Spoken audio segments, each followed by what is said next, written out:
After overhearing her husband drunkenly boast about years of infidelity, Anna's world shatters in an instant, but instead of breaking down, she quietly prepares her escape and her revenge.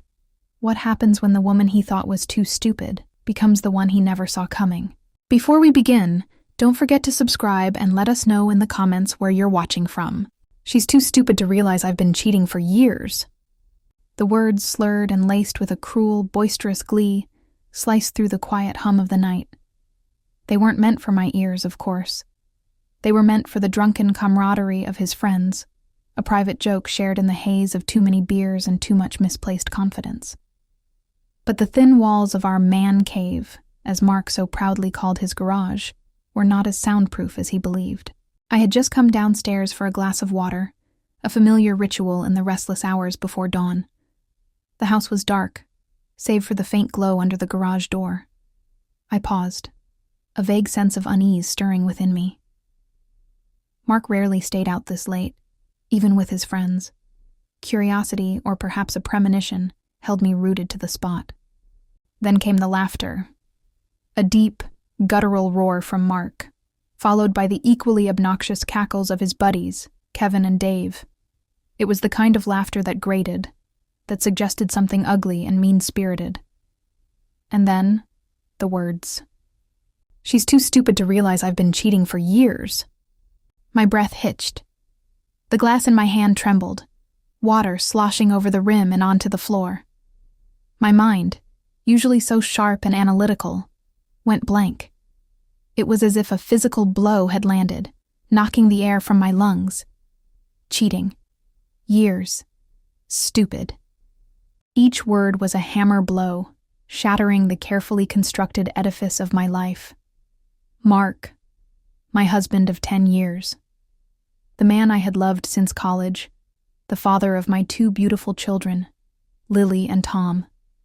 The man who kissed me goodbye every morning, who held my hand during movies, who listened patiently to my work woes. That man. The laughter continued, echoing in the silent house, mocking me. I didn't move. I couldn't. My body felt like lead, my heart a frantic drum against my ribs. A wave of nausea washed over me, hot and bitter. I wanted to scream, to burst through that door and confront him, to shatter his smug little world. But I didn't. A strange, cold clarity began to settle over me. If he had been doing this for years, if his friends knew and found it hilarious, then what did that say about me? Was I truly that naive, that blind? The thought stung more than the betrayal itself. It was the humiliation, the public mockery that twisted the knife. I retreated, silently, back up the stairs. My legs felt weak, my movements robotic. I didn't turn on any lights. I just stumbled into the bathroom, splashing cold water on my face, trying to wash away the shock, the disgust, the searing pain. The rest of the night was a blur. I lay in bed, staring at the ceiling, listening to the distant rumble of male voices and laughter from the garage. Each laugh was a fresh wound. I didn't cry. The tears simply wouldn't come. There was only a hollow ache and a growing, dangerous resolve. The next morning, Mark emerged from the garage, smelling faintly of stale beer and cheap cologne. He was unusually cheerful, whistling as he made coffee. He glanced at me, a quick, dismissive look. "Morning, babe," he mumbled, not meeting my eyes. "Morning," I replied, my voice surprisingly steady. He didn't notice anything amiss. He never did. That was the problem. He saw what he wanted to see. A docile, unsuspecting wife. And for years I had played the part perfectly. But no more. Over the next few weeks, I moved with a quiet, deliberate purpose. I started with the finances. Mark had always handled most of it, a convenient arrangement that now felt like a cage. I meticulously went through bank statements, credit card bills, and investment accounts. I discovered hidden accounts, unexplained withdrawals, and lavish spending on things that were certainly not for our family. The evidence mounted, a damning testament to his deceit. I consulted a lawyer. a sharp, no-nonsense woman named Sarah. She listened patiently, her expression unreadable, as I laid out the sordid details. "You've been very thorough, Anna," she said, her voice calm. "This will make things much easier." I also started packing. Not just my clothes, but my life. The children's clothes, their favorite toys, the photo albums that chronicled our supposed happy family. I did it slowly, methodically, when Mark was at work, or out with his friends. Each box was a step towards freedom, a tangible representation of my escape. The children, sensing a shift in the atmosphere, were quiet but observant. Lily, at 8, was old enough to pick up on the tension. "Mommy, are you sad?" she asked one evening, her big eyes filled with concern. I hugged her tight. "No, sweetie. Mommy is just making some changes so we can all be happier."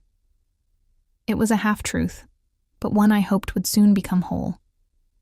The day came. Mark was away on a business trip, a convenient excuse for his latest rendezvous, I was sure. With the help of a few trusted friends and a moving company, I emptied the house. Every piece of furniture, every framed picture, every memory that tied me to him was gone. I left behind only the bare necessities for him, a single mattress, a few kitchen essentials, and a note. The note was short, concise, and devoid of emotion. "Mark, I know everything. I'm leaving. Don't try to find us. My lawyer will be in touch. Anna." I signed it, my hand steady. There were no tears, no lingering doubts, only a profound sense of peace. 2 days later, the doorbell rang. It was late, past midnight. I had just put Lily and Tom to bed in our new, smaller apartment, a place that already felt more like home than the grand house I had left behind. I peered through the peephole. It was Mark. His face was a wreck, blotchy and tear-streaked. His hair was disheveled, his clothes rumpled. He looked like a broken man. He hammered on the door again, his voice hoarse. Anna, please, open the door. What's going on? Where are you? Where are the kids?" I took a deep breath. This was it, the moment of reckoning. I opened the door, just a crack. He looked up, his eyes wide with a mixture of fear and desperation. "Anna, thank God. What's happening? Why is the house empty? Why did you leave?" He tried to push the door open further, but I held firm. "It's over, Mark," I said, my voice flat, devoid of the warmth he once knew. His face crumpled. "Over? What are you talking about? Anna, please, I don't understand." "You don't understand." A flicker of the old pain, the old anger sparked within me, but I quickly extinguished it. "You don't understand that when you drunkenly boast to your friends about cheating on your stupid wife for years, she might actually hear you?" His eyes widened further, a dawning horror spreading across his face. The color drained from his cheeks.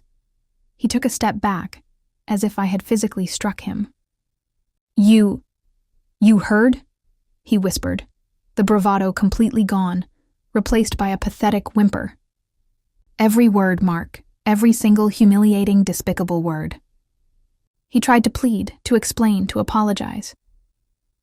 "Anna, please, I was drunk, I didn't mean it, it was a mistake, a terrible, stupid mistake." "A mistake that lasted for years?" I countered, my voice rising slightly. "A mistake you found so amusing, you shared it with your friends? A mistake that made them roar with laughter at my expense?" He sank to his knees, right there on the worn hallway carpet of my new apartment building. Tears streamed down his face, genuine tears this time, born of self-pity and the crushing weight of his consequences. "Please, Anna, give me another chance. I love you, I love the kids, I'll change, I swear, just tell me what to do." I looked down at him, this man who had shattered my world, who now lay broken at my feet. There was no triumph in my heart, no satisfaction, only a profound weariness. "There's nothing you can do, Mark," I said, my voice soft but firm. "The woman you married, the one who was too stupid to realize, she's gone. You killed her with your lies and your laughter." I paused, letting my words sink in. And the woman who stands before you now? She's not stupid. She's strong. And she's moving on. I slowly closed the door, leaving him weeping on the other side. The sound of his sobs faded as the latch clicked into place. I leaned against the door, taking a deep, shuddering breath. It wasn't a surprise for me. The surprise was for him. He had expected a tearful, forgiving wife. He had expected to manipulate me back into his life with his crocodile tears. But he got a woman he never expected. A woman who had listened, learned, and quietly, decisively, walked away. And that, I realized, was the most satisfying surprise of all.